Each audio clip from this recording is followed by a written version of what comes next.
നിലമ്പൂർ വെള്ളക്കട്ടയിൽ പന്നിക്കണിയിൽ നിന്ന് വിദ്യാർത്ഥി ഷോക്കേറ്റ് മരിച്ച സംഭവത്തിൽ മുഖ്യപ്രതി അറസ്റ്റിൽ. വഴിക്കടവ് സ്വദേശി വിനീഷാണ് അറസ്റ്റിലായത്. സംഭവത്തിൽ മനഃപൂർവ്വമല്ലാത്ത നരഹത്യാ കുറ്റത്തിന് പോലീസ് കേസെടുത്തു. പ്രതി കുറ്റം സമ്മതിച്ചതായും പോലീസ് പറഞ്ഞു. ഇന്നലെ രാത്രിയിലാണ് മീൻ പിടിക്കാൻ പോയ 10ാം ക്ലാസ് വിദ്യാർത്ഥി പന്നിക്കണിയിൽ നിന്നും വൈദ്യുതാഘാതമേറ്റ് മരിച്ചത്. സംഭവത്തിൽ ഇടത് വലത് നേതാക്കൾ രാഷ്ട്രീയ ആരോപണ പ്രത്യാരോപണങ്ങളുമായി രംഗത്തുണ്ട്. ഇതിനിടെ കേസിലെ മുഖ്യപ്രതിയെ പോലീസ് പിടികൂടി. വഴിക്കടവ് സ്വദേശി വിനീഷിനെയാണ് പിടികൂടി അറസ്റ്റ് ചെയ്തത്. ഇയാളുടെ സുഹൃത്ത് കുഞ്ഞു മുഹമ്മദും കസ്റ്റഡിയിലുണ്ട്.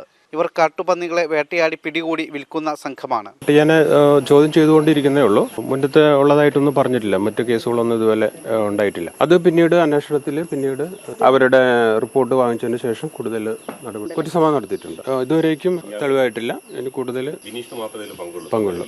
ഒരാളെയാണ് നമ്മൾ അറസ്റ്റ് ചെയ്തിട്ടുള്ളത്. മനഃപൂർവ്വമല്ലാത്ത നരഹത്യ കുറ്റത്തിനാണ് പോലീസ് കേസെടുത്തത്. പ്രതി വിനീഷ് ലഹരിക്ക് അടിമയാണെന്നും നാട്ടുകാർ പറയുന്നു. പന്നിക്കണിയിൽ നിന്നും മറ്റ് 2 പേർക്ക് കൂടി പരുക്കേറ്റിരുന്നു. ഇവർ ചികിത്സയിൽ തുടരുകയാണ്.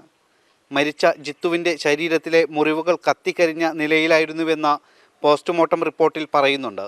നിലമ്പൂരിൽ ഇത്തരം നായാട്ട് സംഘങ്ങൾ വ്യാപകമാണ്. ഇതിനെ തടയിട്ടില്ലെങ്കിൽ ഇനിയും ഇത്തരം ദുരന്തങ്ങൾ ആവർത്തിക്കും.